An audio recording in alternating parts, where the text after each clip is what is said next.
हरे कृष्णा, राधे राधे दोस्तों। कैसे हैं आप सभी? आशा करती हूँ सब मस्त और बढ़िया होंगे। आज हम बात कर रहे हैं एकादशी की। साल में 24 एकादशी होती है। हर महीने में 2 एकादशी आती है। एक आती है कृष्ण पक्ष में और एक आती है शुक्ल पक्ष में। बैसाख का महीना चल रहा है तो बैसाख महीने में शुक्ल पक्ष चल रहा है। शुक्ल पक्ष में पड़ने वाली एकादशी को हम मोहिनी एकादशी के नाम से जाना जाता है। अब ये कौन सी तारीख को पड़ रही है, किस कारण पड़ रही है, इस बारे में हम बात करते हैं। मोहिनी एकादशी, इस एकादशी को मोहिनी एकादशी क्यों कहा जाता है, इसके पीछे एक कारण है। जब समुद्र मंथन हुआ था तो समुद्र मंथन में बहुत सी चीज़ें निकली थी। माँ लक्ष्मी, धनवंती, धन दौलत और कामधेनु, बहुत से और जीव वगैरह सब निकले थे। तो उसमें एक विष भी निकला था जिनको भगवान भोलेनाथ ने ग्रहण किया था।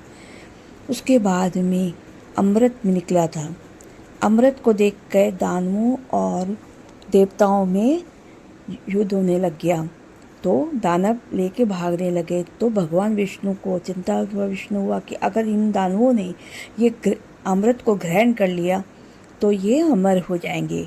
तो अमृत को बचाने के लिए भगवान विष्णु ने मोहिनी का रूप धारण करा था और मोहिनी का रूप धारण करके दानवों को अपने वशीभूत करा था और उनसे अमृत ले लिया था। आज का ही एकादशी का दिन है जिसे ही मोहिनी एकादशी के नाम से हम जानते हैं। इसी दिन ही अमृत हमें प्राप्त हुआ था समुद्र मंथन से। अब जो व्रत का संकल्प करता है उसको 10वीं वाले दिन से ही भोजन शाम के टाइम पे त्याग देना चाहिए। शाम के टाइम पे आप फल, दूध वगैरह का ही सेवन करें ताकि आपका पेट अन्न से भरा हुआ ना हो और शुद्ध हो। एक दिन पहले, एकादशी करने से पहले शाम के टाइम पे अनाज नहीं खाना चाहिए। फिर एकादशी वाले दिन आप सुबह सूर्योदय के समय उठकर आप स्नान आदि से निवृत्त होकर पाठ पूजा करें। भगवान विष्णु का ओम भगवते वासुदेवाय का हम उच्चारण करें। उसके बाद धूप दीप तुलसी से भगवान विष्णु की पूजा करें, नैवेद्य भोग में दें। आप जो अपनी श्रद्धा अनुसार भगवान को भोग चढ़ाएं, फल इत्यादि का सेवन करें। व्रत इस दिन आपको करना क्या है, क्या खाना चाहिए।